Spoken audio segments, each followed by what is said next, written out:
Well, here we are.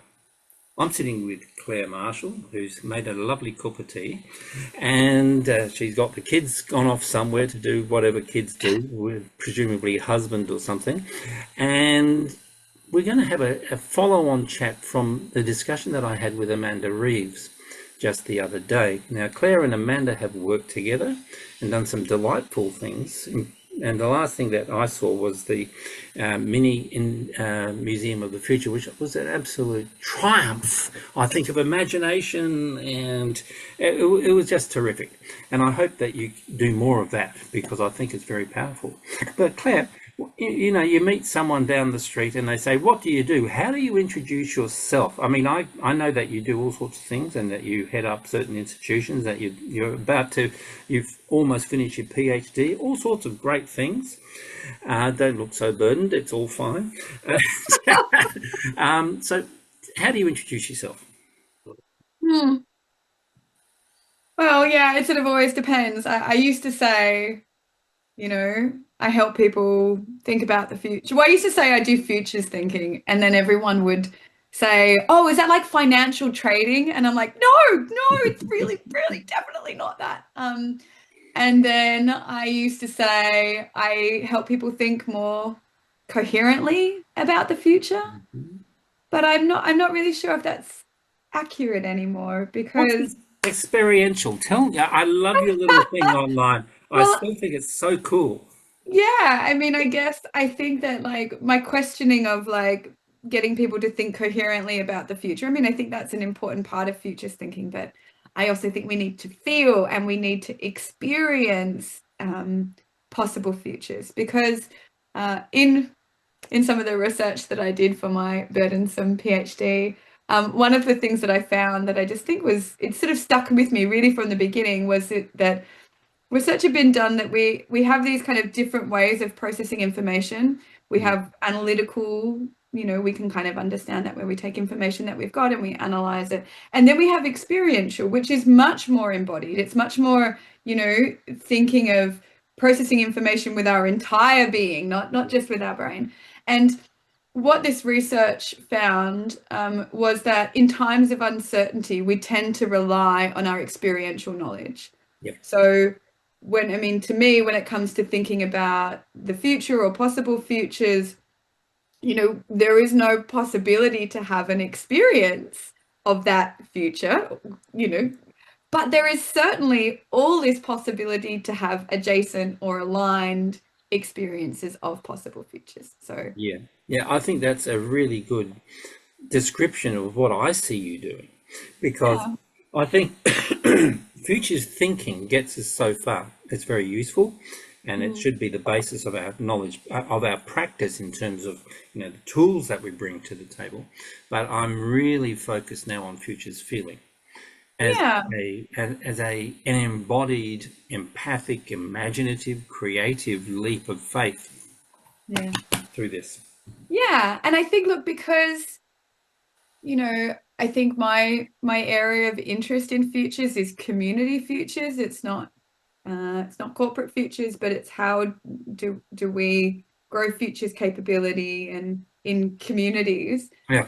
That makes it's even more important because I think, yeah, I think when we're part of a community, that feeling of belonging, that feeling of being part of something is even more important. And I'm so lucky that so I'm at the moment I'm leading the National Futures Initiative, which is being run by the Australian Centre for Social Innovation. Very excited to be working there, and it's really really cool because this is the work that we get to do, community futures work. So. Wow, and they're lucky to have you, Claire, I have to say, because yeah, when you enter a space, and I'm now reflecting on the Oceania experience of 2 weeks back or whatever, you know, it's you bring something to it, and when you combine with Amanda, for instance, you amplify one another, for instance, Mm. and that, of course, that's what community actually does. Yep. And of course, the energy or the feelings that come with that are beyond words. And I really think that that's something that we need to start thinking about. I love words. I know you love words. We love I words. love words. But they're fantastic. And so, but we need to use them judiciously, because they carry the weight of the past a lot. So when we say futures thinking, people immediately have associations either of financial futures, like you said, but probably, once people are aware of the term, it's about strategy. It's about managerialist sort of stuff. Yeah. It's about within institutions, organisations, and so on. And it's very goal set. And I think, well, I mean, all futures work in my mind actually is partisan in some way. It is actually there for a reason. We want to have better communities, better ecology, or better economic outcomes. We want our company to be, have the market share in 20 years from now. What do we do to get there? That's all partisan futures. But then we need to say, well, what are our values? And that's what I see happening in your Museum of the Futures. Can you tell us the genesis of the Museum of the Futures, and then, where's it going? Oh, so it could be so many places. So the genesis of it was in 2018, and I got a call. I'd sort of done some work. I'd sort of, been kind of communicating or in the orbit of the City of Sydney sustainability team. They'd kind of done a few futures walks and futures experiences that I'd done before. And I got this phone call saying, "Hey, Claire, come in. We want to do something cool and futury in the foyers of big office towers around the City of Sydney." And I was like, okay. I thought it was going to be a really short meeting. And fun fact, I parked my car in this like incredibly expensive car park thinking I would only be there for like 45 minutes. And then when I was there like 2 hours later, I remember paying $75 for Oh, parking. God. It was worth it because in that meeting, they sort of pitched me what they were trying to do, which was they had realized that they had this problem. So they were running a national program called City Switch, which was trying to get big office buildings, the tenants in big office buildings, to make more sustainable choices. But what was happening was the owners of, those head, the managers of those different occupancies were kind of going, oh, but our people don't really want to do this. They're not really interested in recycling or whatever. But Yeah. the City of Sydney were like, we know that they are. So we need something in Yeah. order to kind of show that people care about sustainability, workers, visitors, all of this stuff. So they were kind of like, they wanted something that would interact with a program that they were running called Better Buildings Cup, that would stop people, get them to think about climate action and sustainability and answer a few questions. Yep.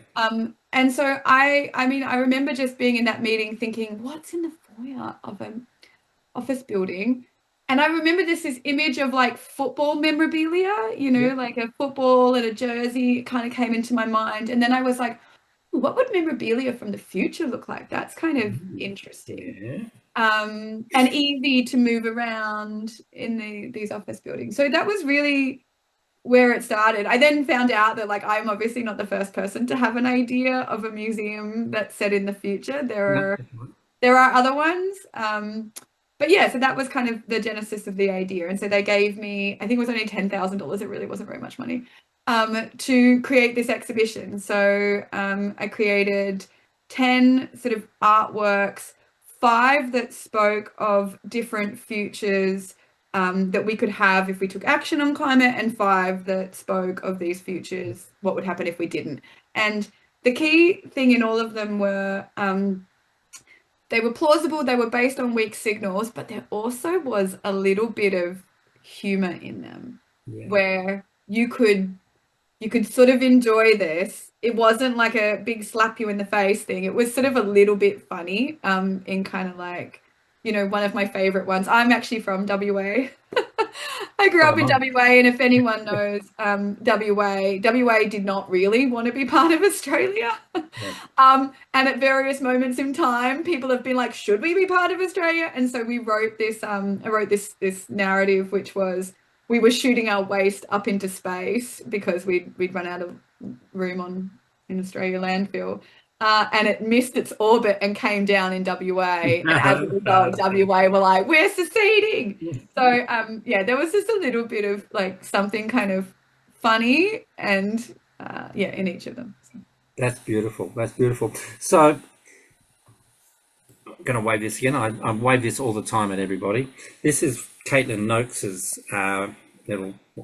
Oh, what have you got? You got one. This is Shardy, a little note from Shardy's capybara. Yeah, capybara. That's right. So you had with Amanda Reeves, you had us. You gave us this little material, and the miniature nature of it is so special. Yeah. And you gave us very interesting stimuli. So there Yeah. was, I love the tactility, so I went for the clay straight away. But most people went for stickers, the little things that you scattered on the table, and so on. So there was this kind of mysterious something there, and it really became quite magic. Can you speak to that? Because of course Amanda, in her own way, gave us her take on it. So I would, and of course, this is part of a conversation that was kind of generating between yourself, Amanda, and Caitlin Noakes, who's the the great little guy. So tell us about the mini museum of the future, please. Yeah, well, look, I mean, I think part of the brilliance of this is that Alyssa thought about teaming up Amanda and I, because Yeah. Amanda did a Futures Pod interview with me in 2022, I think. And it really actually, funnily enough, like that conversation actually led to a whole lot of things, including a whole big part of my PhD. That it wasn't that Amanda brought it out, but something in that conversation allowed me to say this big thing that I was sort of thinking about out loud. Yeah. And I think, like, to be honest, I think this sort of happened here as well, in that Museum of Futures, like, I've been sort of running different versions of this for, 7 years or so. Yeah. And we've done there's a whole lot of different exhibits. It's been done, here and in the US and kind of all over the place. But the problem is, in the traditional Museum of Futures, there is an artwork that it's created, but it's kind of created by an artist, and it's kind of expensive, and it's kind of put on a really nice sort of plinth and everything. Yep. Yeah. And that's part of it, because we're having exhibitions in art galleries in New South Wales Parliament, in these kind of these locations. Prestigious sites. Yeah. Yeah, or in a shopping mall or in an office building, but it kind of needs to be robust enough that it can be displayed. And in the back of my mind, I always had, like, what's the, like, lo-fi fun version of this, and had sort of tried some different things, but really had never landed on anything. And then when Alyssa said, "Oh, why don't you and Amanda work together?" And Amanda had come up with this idea already of using matchboxes for art, I was just like, this is it. This is the thing. And I said to her, I can offer you the container. Like, we can make it a museum. We can put, like, we can, make it like a model. We can put little people, we can do the lights, we can do the thing, we can make it this special thing, simply because your children TV stuff coming out, isn't it? That experience from so I mean, that was really the magic, I think, was that I had wanted to do this but didn't know how to progress Museum of Futures that way. And Amanda, it was Amanda who did the art supplies. It was Amanda who came up with this, because I mean, she's now a qualified arts therapist, and I imagine absolutely brilliant at what she does, because I think futures and art for me play an important role, which is getting me to the answer of your question, which is, I think there's a few things that go on with Museum of Futures and with Mini Museum of Futures. I think the first really interesting thing is this combination of art and narrative. So, in the box, you are making an artwork, but you also know that there's an opportunity to explain it in the narrative. So the artwork doesn't need to stand up for itself in a way. And I don't mean to say that in any kind of negative way, but just like, you can, like, if you're not an artist, you could put a bucket in a box and then explain it with your narrative. So there's no pressure on you to produce something that people make meaning from without explanation. I also think, like, there's something about the tactile nature of bringing and combining things that uh, forces us to leave the world of abstraction that as futures thinkers we love so much, and force us to engage in materiality, and forces us to go, okay, if I've chosen this bucket, what does a bucket do and how can I use it in an interesting way, right? It just it forces our brain to kind of come down to this concrete level. And look, I really I think I read it in Sand Talk in Tyson Yunker Porter's book, which is I'm a big believer that there should be a dance between the abstract and the concrete. Like that's how we improve our thinking on both ways. Taking it to the concrete gives us different ideas to review the abstraction, and the abstraction, you know. So I think that's it. I think the other thing that is um, fun was fun about the Mini Museum of Futures was the invitation to step into a different world, you know, the invitation to play. You know, we were very pointed in referring to everyone as artists, and, you know, that they were now exhibiting artists, and this was the inaugural opening of the Mini Museum of Futures. And so I think there's a fun in kind of elevating that. Like it's not just a workshop thing, like we're now in this Yeah. kind of different world. But I think the other thing that's really important is the sharing of the futures publicly. Because I think something really interesting happens, which is you share your you know your future, and it's nice to hear yourself speak it aloud. I think sometimes when we speak it aloud, we're like, oh wow, that has a bit more validity to us. And other people are interested in their futures, and I think they have a genuine curiosity. But also, I think there's this other relationship that also goes on when we do that, which is that we are looking around to gauge other people's response to our future.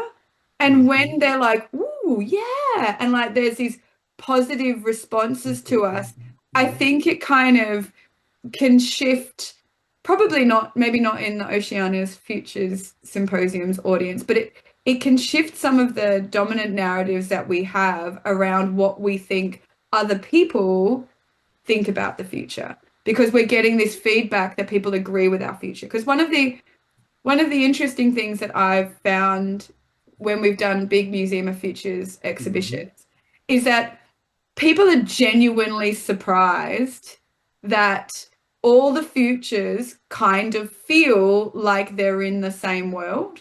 As in, you know, I think they're kind of surprised that like, oh, hang on a minute. So what, like all of these people and none of them mention robots and no one mentions AI. Like they all mention like belonging and nature and like and I think that's really interesting to people because we get bombarded with so many narratives that, you know, the future is AI and the future is robots and infrastructure and these kind of, I call them the white shiny futures, the techno-optimistic futures that are really prevalent in the media.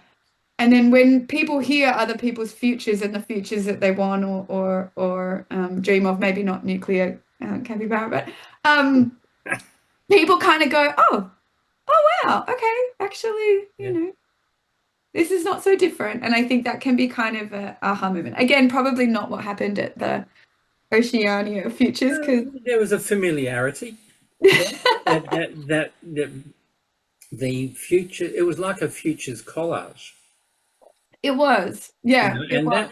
that's a really important thing. And the curation. So there was a meta narrative that you and Amanda supplied, and it was the theatre around you're all artists now, and we're having our opening, and that was beautiful. And then people started coming up, Mm. and it was just lovely to hear, because you're right. When you create something which starts with materiality and then provides a vehicle for narrative, magic can really happen, because actually we don't know what we think feel until we actually are often invited to articulate it and give it form. Yeah, yeah.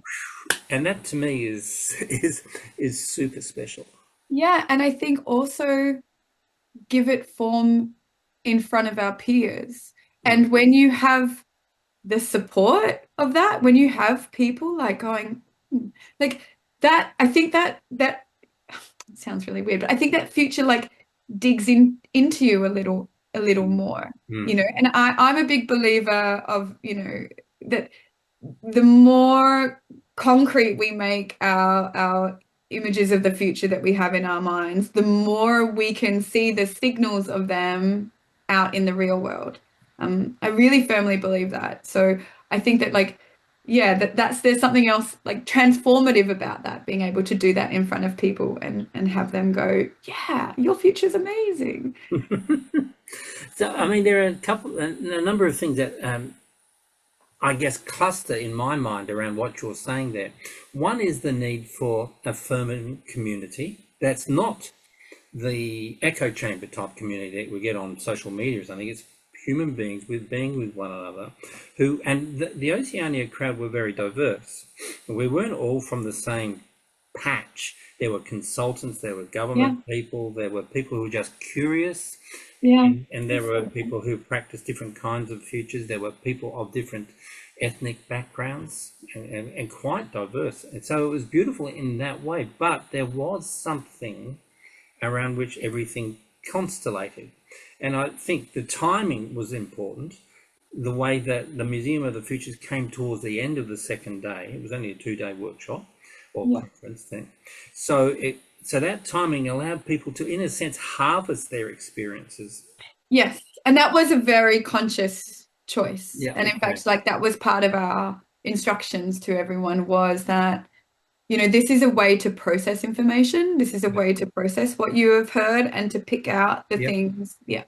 So, yeah, and beautiful. I think that, yeah, it has, yeah, a huge amount of uh, uses as a way to kind of, yeah, to capture or to harvest those new ideas that are so easy to be lost And consolidate, which is what you're and saying, is that consolidate. Yeah. because it's affirmed. So that's absolutely brilliant and really important. And I think, later in the further conversations we can return to that. The other thing that really stood out for me, well, it was the sense that we need safe places to play. I'm calling it the future sanctuary, a safe place where we can nurture and cultivate affirmative futures as Yeah. opposed to those that are degraded and so on. So that Mm. was that. I think you and Amanda held beautifully, and of course the whole conference did. Mm. And I'm really, yeah. Amanda also recognised Alyssa Farrow as the person who put you together. Yeah. Intuition, Yeah. whatever it was, but it Yeah. was magic. So there were angels at work pulling the Yeah. strings. But the final thing was that I'd love you to say something about is you talked about images of the future. Mhm. And you come from a very image background. You've got, coming from television and all of that sort of stuff. Images are absolutely essential, but they're things that actually mobilize feelings. They, Mhm.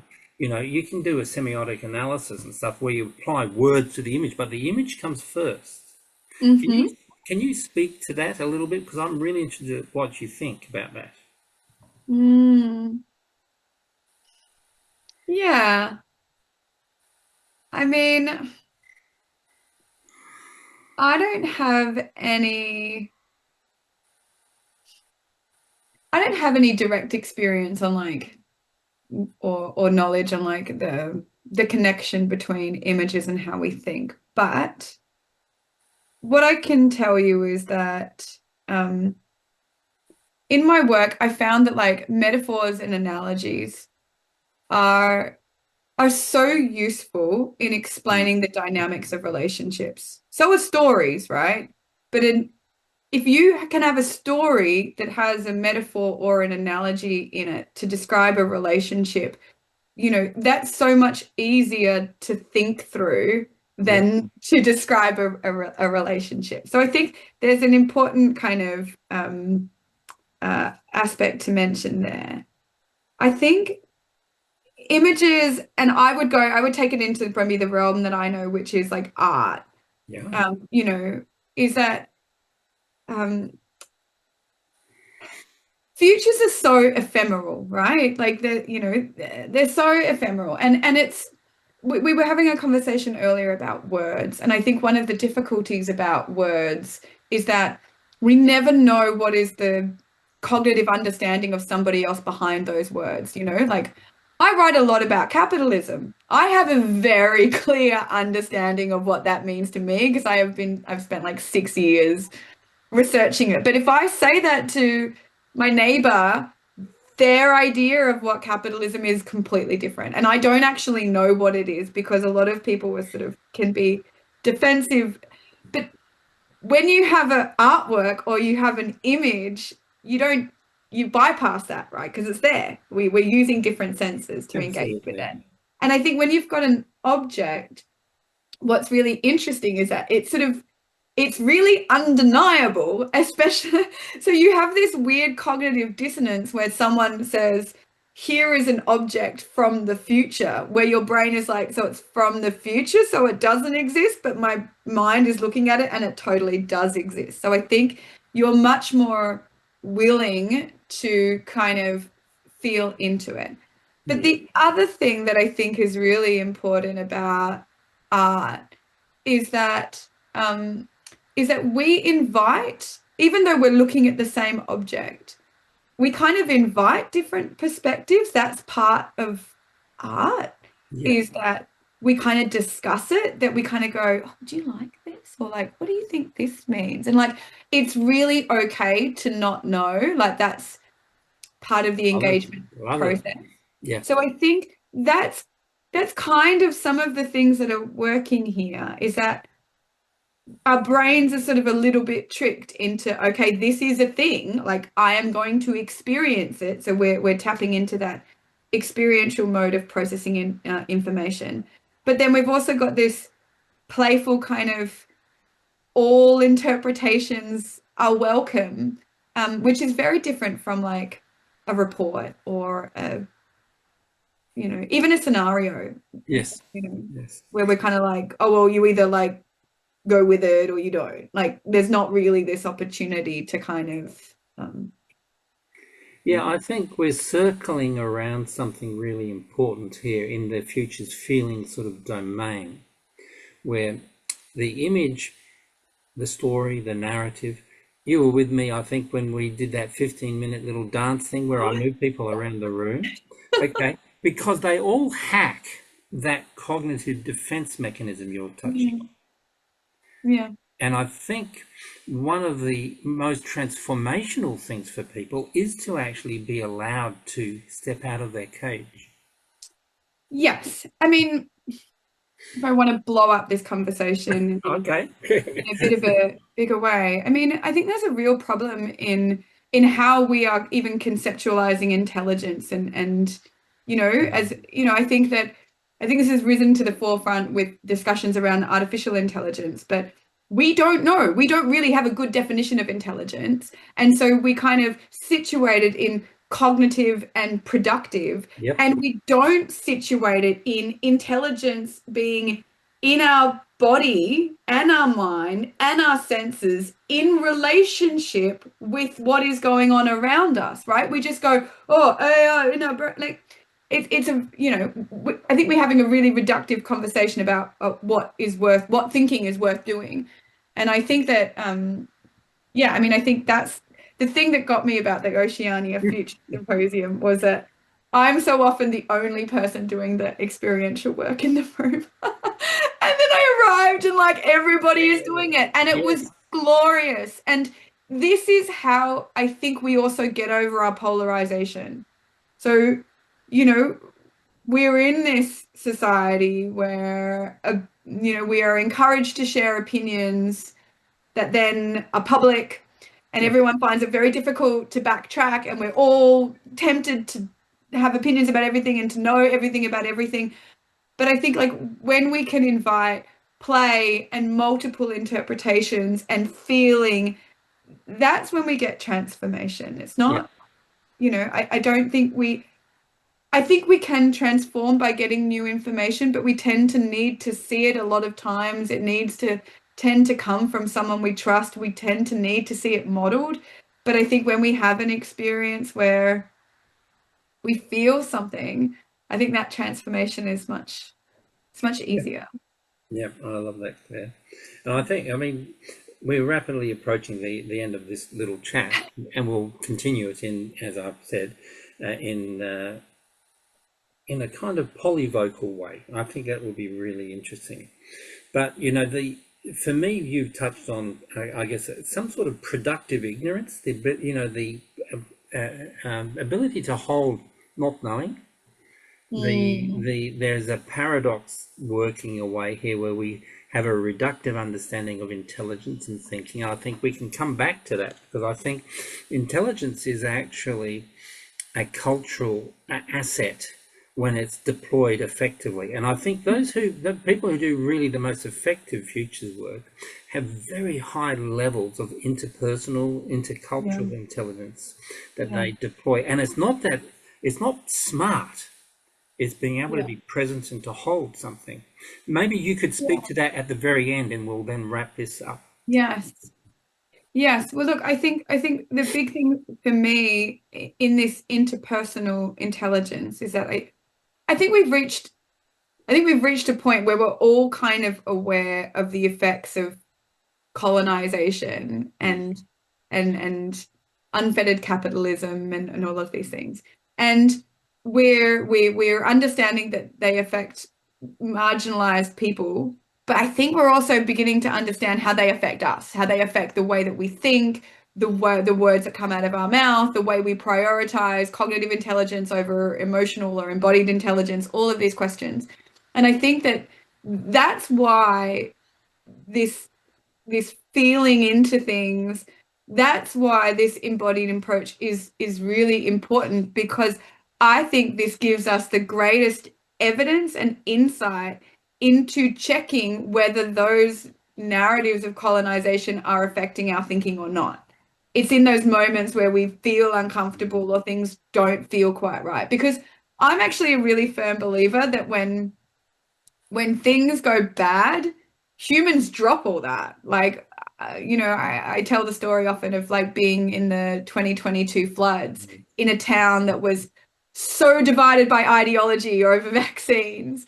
But when people were flooding, like, and in trauma and in disaster, everyone forgot that. Everyone just was like, how do I help?